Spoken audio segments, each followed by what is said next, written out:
Hello, Internet. It is I, the Malik Aaron, and welcome back to Box Office Predictions. Today, we're going to be talking about Soul, a movie from 2020. Yeah. So, as usual, we're going to be going over the pros and cons. So, let's get to it. Pros. So, Soul's a Pixar movie. As you know, Pixar, they're one of the most iconic animation studios out there. I mean, they've been around for so long. They changed the animation with like the first Toy Story. Like it basically popularized CGI animation in movies.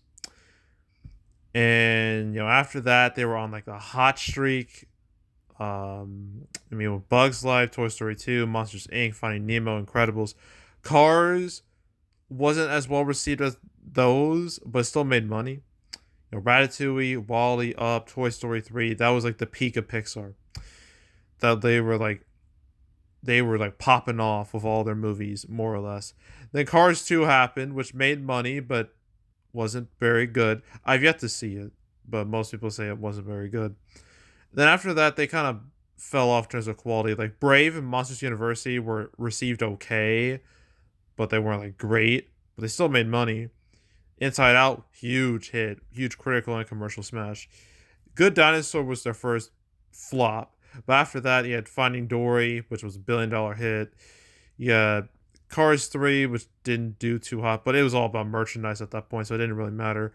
Coco made a lot of money. Incredibles 2 is their biggest movie ever by a wide margin. Toy Story 4 made $1 billion. And Elemental had an awful start, but it managed to just save itself, barely saved itself.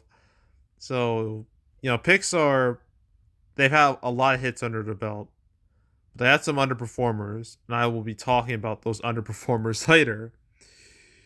So yeah, so Pixar is a widely known brand, so I'm gonna label that as a pro. Another pro is that Soul, its reviews were outstanding. 95% critic score. Can't call that a problem. And a audience score of 88%. So word of mouth, very, very, very good.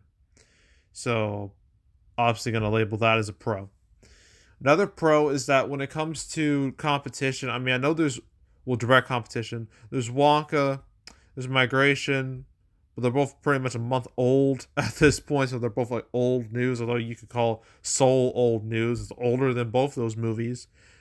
But this is the first time it's being released in theaters, so it has technically has a bit of a newness to it, even when the movie is very much not new. But yeah, competition is like direct competition is real old. It won't be like any other family movies in the marketplace until the next Pixar re-release, which will be Turning Red in February. So I'd label that as a pro. And I guess there's the holiday, obviously, Martin Luther King Jr. weekend. For family movies, it works out a lot better because, Monday, no school. So that's prime time for family movies. Not dealing with school. So I'm going to label that as a pro. And I think that's it with pros. Okay, cons. So the story of this movie is quite sad, but back in 2020, this movie was supposed to come out in June, like most Pixar movies, like June 2020. And if it did, I imagine it would have made a killing. Or at least it would have done like very, very well. Maybe not $1 billion, but it would have made like the same level. I said like, I don't know, an Up or Coco or something like that. But then, as you know, COVID happened and everything changed for the worst, especially for Soul. It got delayed to like November. That was when I guess the studios assumed, oh, things will be good by then. They very much weren't. And then Disney made the very harmful, like in hindsight, harmful strategy of dumping this on Disney Plus for like Christmas of 2020, like Christmas Day. And out of like the three movies they did this to, I mean, with this one, it made the most sense at the time because like no one was going to the movies in 2020, especially even when theaters reopened. No one was going. It was a an absolute nightmare. And wouldn't be till like another year when things start to feel alive again. So yeah, like putting this on Disney Plus when they did, it made sense, but it was still harmful to the movie. It still harmed the Pixar brand, and it only got worse with Luca and Turning Red. What happened to them? And so yeah, and besides the fact that there's also the problem that most people who wanted to see this movie have already seen this movie. I already seen this movie on Disney Plus like several years back. So yeah, is there any real reason to watch this on the big screen? I guess for the novelty, I guess, but that's really it. So yeah, just how this movie was put on Disney Plus, and the fact that you've probably seen this movie already if you wanted to. There's no real like strong reason to watch it in theaters except for novelty. I'm gonna label that as a con. And I also mentioned like Pixar, they've had it rough the last decade or so, um, to say the least. I already mentioned all their hits, but I only skimmed over Good Dinosaur. Good Dinosaur, for their first bomb ever, complete flop. Well, that movie had a bunch of problems to deal with, a bunch of production issues, and no one really cared that much about it. But they had Inside Out, so they were fine. And then Cars 3 was a bit of underperforming, but again, merchandise didn't matter. But Onward was a huge bust. But that movie, I'm going to give that a pass because that movie was fucked over hard because of COVID. It was literally in theaters for 2 weeks, and then theaters just, the old era of movie going died at that point. It was no more. So Onward, I'm going to give its performance a pass because circumstances well beyond its control. And then obviously we know what happened with Soul, Luca, and Turning Red, all getting dumped on Disney Plus, making the Pixar brand more and more worthless with each decision. And then Lightyear, huge disaster. A movie that I thought for sure would make some money because it's Toy Story. It's Buzz Lightyear. You think that would print money, but nope. Huge bomb. It completely just an absolute embarrassment for Pixar.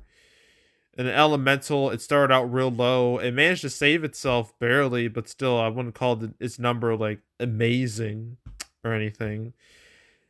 And I know this summer they have Inside Out 2. We'll see how that goes. And there's Elia, which was supposed to come out this year, but it got delayed the next year because of the strikes, even though realistically it still could have came out this year.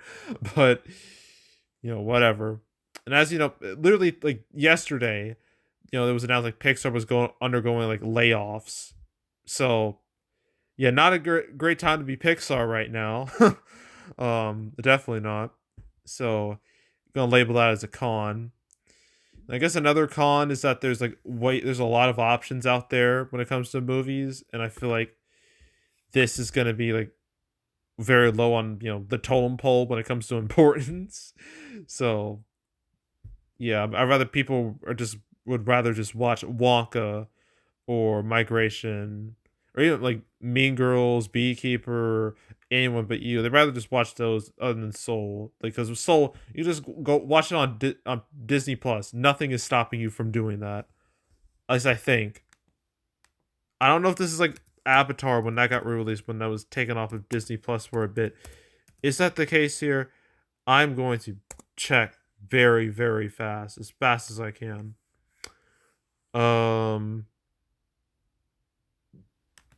Okay. All right. I'm on Disney Plus right now, off screen. Soul. Yeah, it's still on Disney Plus, so you can just watch it there. You don't need to watch it on the big screen.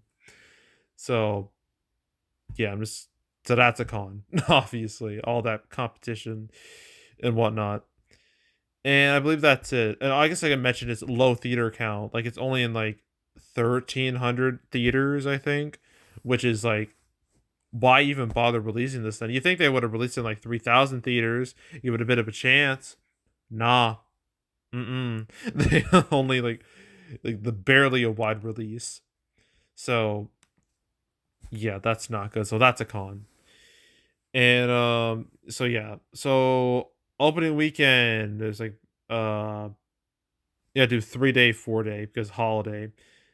I'm gonna say 3-day, it's looking it might hit I don't know, between 1 to 2 million. A 4-day, probably 3 to 4 million perhaps because of the holiday.